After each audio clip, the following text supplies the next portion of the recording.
Ask someone who they are. 9 times out of 10, they will tell you what they do, not who they love, not what they think, not what they fear or want or believe, what they do for money, for a company, inside a system that will replace them the moment they stop being useful. This is not a small observation. This is a civilizational shift we are walking through without noticing. There was a time when a person's name was their identity, not their function, their name. The village knew you, your family knew you, your history, your temperament, your particular way of moving through the world. That was you. The work was something you did. It was never something you were. That distinction is gone. Now the profession comes first. Ask a child what they want to be, not who they want to be, what they want to be. The question itself assumes the answer is a job, doctor, lawyer, engineer, and the child answers correctly because they have already learned that the correct answer is a function, not a person. 2000 years ago, the most important instruction ever written was carved above the entrance to the temple of Apollo at Delphi. 3 words: know thyself. It was not put there as inspiration, it was a warning. Socrates built an entire philosophy around it. The idea that the unexamined life is not worth living, that self knowledge is the beginning of all knowledge, that before you can understand anything, you must first understand what you are. We abandoned that entirely and replaced it with a performance review. Here is what actually happens to a person who collapses into their profession. Their behavior narrows.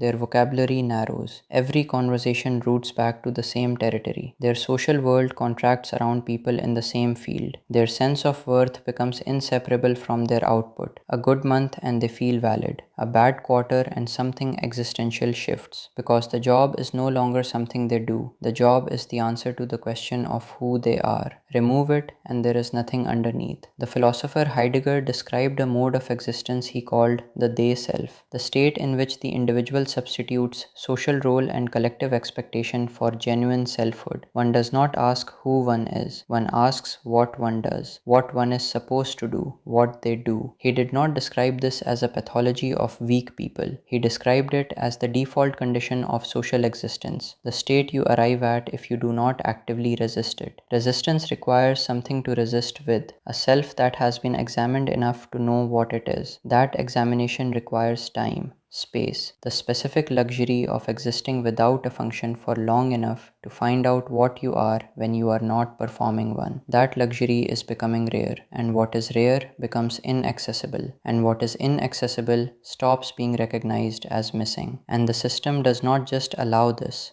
it rewards it. The person with no life outside work gets promoted faster. The company does not want a human being with complexity and competing interests. It wants a function, reliable, available, defined. So it selects for people who have already traded themselves away. And those people rise and become the model, and the people below them learn what is required. This is also accelerating. The professional identity now precedes the personal one in every context. Your email signature, your social media, the first thing you say at a party, the way you are introduced. The name stopped being enough. Now you need the credential attached, or the sentence feels incomplete. The credential system requires entry before the self has formed. The adolescent who should be failing at things for no reason, reading things that will never appear on a resume, developing opinions about things that do not contribute to a career, is instead building the credential, curating the record, becoming the thing the system will eventually pay for. The self that was supposed to form in the space between obligations never had the space. The ancient Greeks had a word for a person who withdrew from broader life and reduced themselves to their private economic function alone. The word was idiōtēs. It did not mean what it means now. It meant someone who had collapsed into a single role and abandoned everything else.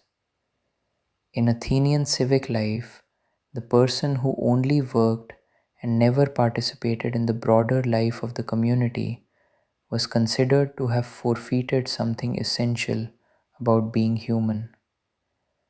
We mass produce them now and call it ambition.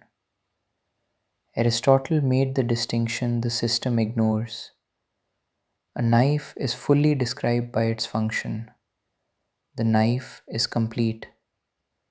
A human being is not a knife.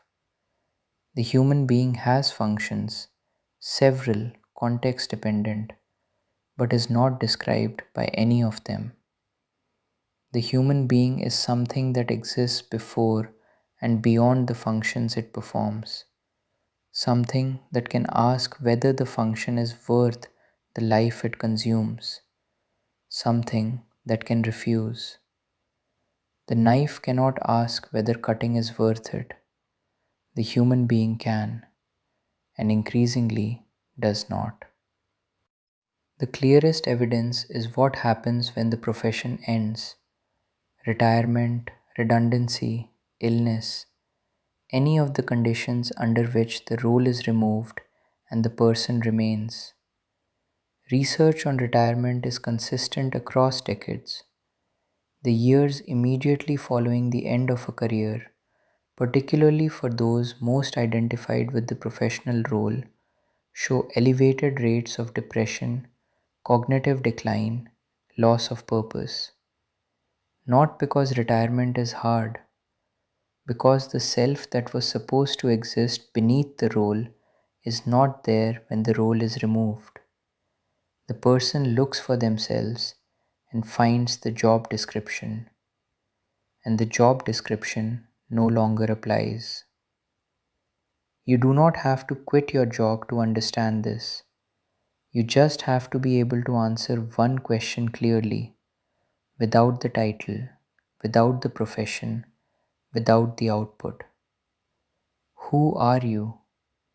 Not what do you do, not what have you built, not what are you working toward. Who are you, right now, without any of that attached? If the answer takes longer than 3 seconds or routes back to the job, you already know. They do not ask what you are like anymore. They ask what you do.